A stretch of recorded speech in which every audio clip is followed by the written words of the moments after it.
We all think we know the story of the Titanic, right? The iceberg, the sinking, the tragedy. But what if I told you that for one survivor, the real disaster began only after he was rescued? This is the incredible, tragic story of the man who lived. 1,514. Just think about that number for a second. That's how many men, women, and children went down with the ship. It's a number that's been seared into our collective memory, a symbol of one of history's most epic disasters. But here's a crazy thought. What if, for one person, surviving was the worst thing that could have happened? I know, it sounds impossible. But for one man, getting off that ship alive was just the beginning of a lifelong nightmare. Okay, so let's set the scene. It's April 10th, 1912. The Titanic, this absolute beast of a ship, the biggest of its time, is setting sail. It was a floating palace, a marvel of engineering that everyone called unsinkable. It wasn't just a ship, it was a statement. And somewhere on board that floating statement was our main character, Masabumi Hosono. Now get this, he was the only Japanese passenger on the entire ship. He had no idea, of course, that he was about to become a footnote in one of the most famous disasters in human history. So who was this guy? Well, he wasn't just some tourist. Masabumi Hosono was a respected civil servant, a director for the Ministry of Transport. He'd been in Russia doing research on their railway system. He was just a man on his way home, you know? He booked a second-class ticket, looking forward to seeing his wife and kids again. And then it happens. The part of the story we all know. Late on the night of April 14th, the lookout's cry echoes through the cold air. Iceberg, right ahead! The collision, the chaos, and in just 2 hours and 40 minutes, that unsinkable marvel is gone, swallowed by the Atlantic. Now, it's easy to see it as one big, single event, but it was really thousands of tiny, personal stories of terror and survival playing out all at once. And for Masabumi Hosono, his entire life, his entire future, was about to hinge on a single, split-second choice. Let's just talk about the math here, because it's absolutely brutal. You have over 2,200 souls on this ship, but lifeboats for only about half of them. Just look at that gap. This wasn't just a crisis, it was a death sentence for over 1,000 people before the ship even went under. Amazingly, Hosono actually wrote about all this in a diary he started on Titanic stationery while he was waiting to be rescued. Can you imagine? He described the emergency flares lighting up the night sky, the groaning sounds of the ship, and a feeling of, in his words, absolute horror and desolation. It's just chilling. And in that moment, when he was sure he was going to die, his thoughts turned to his culture. He wrote, "As a Japanese person, I tried to prepare myself for death without leaving anything shameful."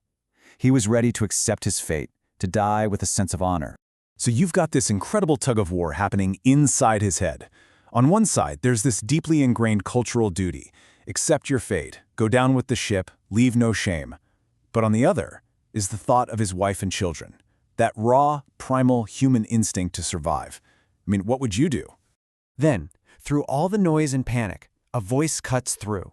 An officer near Lifeboat 13 shouts that there's room for 2 more. Just like that, a tiny, almost impossible sliver of hope. Everything happened in an instant. He saw another man jump into the boat. And that was it. The thought of never seeing his family again, it just took over. He didn't think, he just acted. He followed the man, he jumped, he chose to live. But getting into that lifeboat wasn't some moment of triumph. He wrote about the horror from that boat, hearing the screams of the 1,500 people left in the freezing water.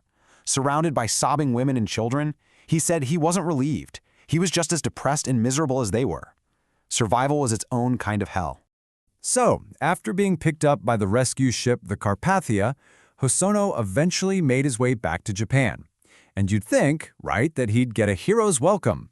This man miraculously survived the greatest disaster of the century. And at first, that's exactly what happened. The media was fascinated.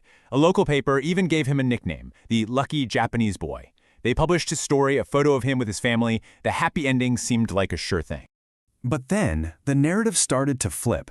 The public celebration curdled into something dark, something Hosono could never ever have anticipated. The welcome turned venomous.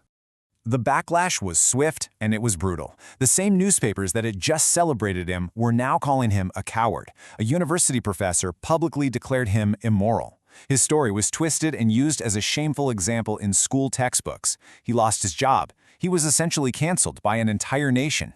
So, what was his crime? In the eyes of early 20th century Japanese society, which was still deeply influenced by the samurai code of honor, his crime was simple. He chose to live. He had violated the unwritten rule of self-sacrifice. He put himself before the ship. He never recovered from it. The man who survived the Titanic could not survive the judgment of his own people. He died in 1939, having lived the rest of his years in a state of public disgrace and private sadness. And this really gets to the heart of his story. It's this profound, tragic paradox. The act of saving his life ultimately completely ruined it. The very choice that saved him from a watery grave led him to a social one. He wasn't condemned for a crime, but for a split-second decision made in a moment of unimaginable terror. So it leaves us with this really tough question. When your survival instinct is screaming at you, but the concept of honor is telling you to stay, who gets to judge the choice you make in that moment? What would any of us have done? It's a haunting thought.